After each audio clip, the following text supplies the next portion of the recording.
Orang Melayu, kenapa kamu tak bangun mempertahankan kampung kamu?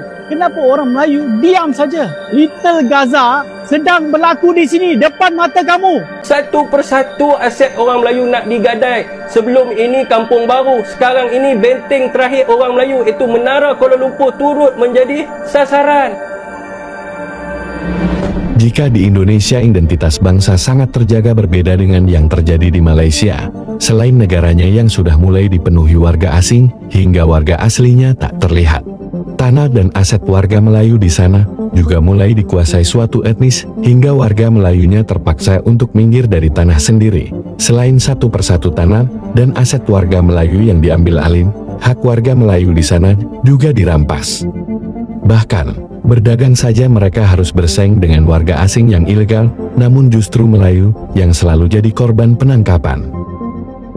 Kau persoalkan kenapa Melayu tak boleh kuasai ekonomi. Kau persoalkan kenapa Melayu tak nak berniaga. Macam mana nak berniaga, nak kuasai ekonomi kalau ada pasar yang dikuasai peniaga asing? Macam mana nak berniaga kalau nak dapat lesen pun susah? Itu belum lagi nak sewa premis di kawasan bandar atau dalam pusat membeli belah yang mahal. Kau pun mudah kalau urusan orang Melayu nak berniaga. Sifarkan segera peniaga asing. Kalau ada peniaga tempatan buat lesen ahli babi, maka tangkaplah mereka dan hukumlah mereka. Kemudian berilah lesen tersebut kepada peniaga tempatan yang betul-betul nak berniaga. Kalau ada kuasa, gunalah kuasa yang kau ada tu untuk bantu peniaga Melayu kita. Kalau engkau ada kuasa tapi engkau tak mampu buat apa-apa, itu maksudnya engkau tak ada kelayakan ataupun kau pengkhianat dan kau seorang yang korup. Belum ni pakcik yang jual petai. Apa nak cari tujuan nanti kau tak boleh dekat negara sendiri. Habis nak buat macam mana? Hari ni viral abang yang jual belon dekat Jalan Tak. Bang, relax abang. Janganlah sampai macam ni bang. Sabar. Bang, jangan macam ni bang. Saya tak tahu dekat mana peri kemanusiaan. Kita ni lagi berapa hari je nak raya. Jual belon berapa sangat dia dapat. Pada saya senang je. Kalau dia tak ada lesen, ajar dia, tolong dia, bantu dia untuk dapatkan lesen. Walaupun lesen untuk jual belon. Sebab dia terdesak nak cari duit. Anak bini nak raya. Kita ni takkan melawan atau pilih nak bergaduh suka-suka. Tak ada orang nak gaduh suka-suka. Kita pilih jalan tu mungkin sebab kita terlalu terdesak. Dan tak ada orang akan faham situasi kita. Kalau nak cakap lesen, jual belon 2-3 hari sebelum raya. Belon bang. Dia bukan jual senapang yang abang nak kena tackle dia macam tu. Relax lah bang. Saya pening lah. Saya tak faham lah. Pakcik petai tu dah tua. Cik rezeki. Abang ni dah lah jual belon kat Jalan Tak yang penuh dengan pendatang. Tak faham lah. Cuma dekat sini saya nak minta tolong korang carikan saya abang belon tu. Esok lusa pun dah raya. Saya office dekat Ceras. Saya nak bantu mana yang boleh. Tak kira lah dari segi baju raya ke, keperluan raya ke. Korang bantu kenaikkan saya dengan abang belon tu. Saya cuba yang terbaik untuk bantu mana yang boleh. Korang dah dengar dah pasal kes-kes ni. Pakcik petai, abang air dan juga abang belon.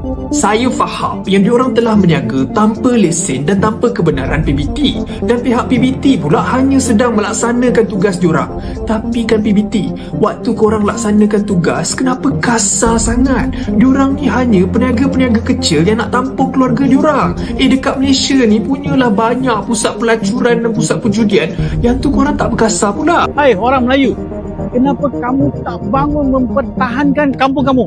Saya orang Tamil tahu. Tapi saya pelik, kenapa orang Melayu diam saja? Little Gaza sedang berlaku di sini depan mata kamu. Kamu tak belajar sejarah Palestin. Kat sana, mereka lepaskan tanah mereka kepada Zionis. Zionis jadi tuan tanah. Kamu telah biarkan seorang wanita melawan seorang diri. Mana maruah kamu? Kampung Baru adalah tanda aras kepada semua kampung-kampung Melayu Malaysia. Bangkitlah. Berita melaporkan akan berlaku rampasan ke atas Menara Kuala Lumpur pada tengah malam ini, di mana syarikat Bumi Putra yang telah mengendalikan Menara Kuala Lumpur selama 30 tahun akan diusir keluar.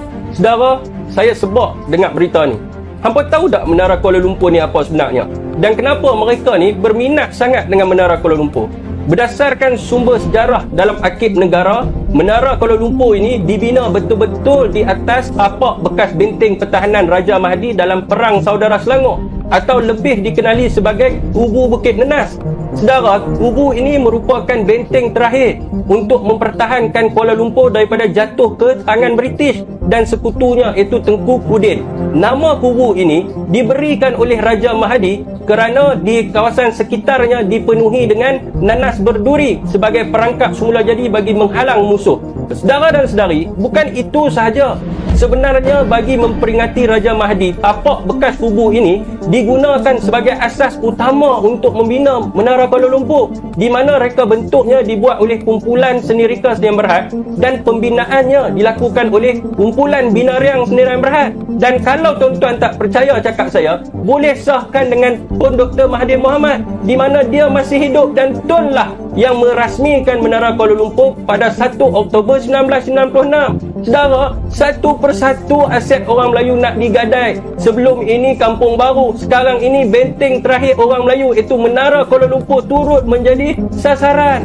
Adakah Anwar Ibrahim tidak tahu nilai sejarah ini ataupun Fahmi Fadzil ni buat-buat tidak tahu? Jadi kenapakah konsesi milik Bumiputera ini beria-ria sangat hendak diberikan kepada Lim Siong Hai Berhad ini? Apakah pandangan rakyat Malaysia? Menara Kuala Lumpur tergadai pada hari raya kedua. Berita melaporkan Hydroshock dan Menara Kuala Lumpur Sdn Bhd menegaskan sebarang tindakan pengambil alihan Menara Kuala Lumpur oleh Lim Siong Hai Capital Berhad pada Syawal kedua adalah tidak sah.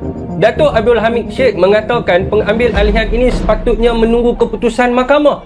Saudara, ni betul-betul kurang ajar. Takkanlah sampai hari raya kedua pun nak serbu dan ambil alih Menara Kuala Lumpur. Saudara, adakah pengambil alihan ini sah dan mengikut lunas undang-undang? Bagaimana kerajaan boleh membenarkan Lim Siong Hai Capital Berhad ini untuk merampas Menara Kuala Lumpur pada hari raya kedua? Bagaimana pula dengan pelancong-pelancong dalam dan luar negara yang hadir ke Menara Kuala Lumpur untuk merakamkan kenangan terindah Hari Raya tahun 2025 ini? Perkara ini adalah tidak masuk akal dan menunjukkan kerakusan pihak tertentu untuk mengambil alih aset yang sebelum ini 100% pegangan Bumiputera. Saudara dan saudari, saya juga dipahamkan bahawa Kementerian Komunikasi di bawah Fahmi Fadzil telah menulis satu surat kepada Ketua Polis Daerah Dang Wangi bagi memaklumkan pengambil alihan ini. Dan adakah esok ni Menara Kuala Lumpur akan dipenuhi dengan anggota PDRM dan juga FIU di saat umat Islam sedang berhari raya? Persoalannya, kenapa tidak tunggu hingga prosiding di mahkamah selesai dulu? Dan kenapa tergesa-gesa nak ambil alih sampai menggunakan pihak PDRM?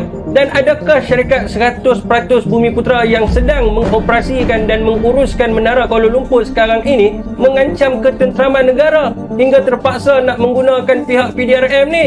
Saudara, apalah nasib pekerja-pekerja khususnya orang Melayu beragama Islam yang sedang bekerja di Menara Kuala Lumpur sekarang di saat orang lain berhari raya, mereka terpaksa pula berhadapan dengan intimidasi undang-undang dan tindakan kekerasan serta penindasan oleh kerajaan Madani pada hari ini. Dan adakah Anwar Ibrahim sebagai Perdana Menteri membenarkan kekejaman ini berlaku? Apakah pandangan rakyat Malaysia? Hampa setuju dengan apa yang berlaku ni? Menara Kuala Lumpur tergadai pada hari raya kedua. Jadi begitulah kondisi rakyat Melayu di Malaysia. Bagaimana pendapatmu mengenai ini sob? Tulis di komentar.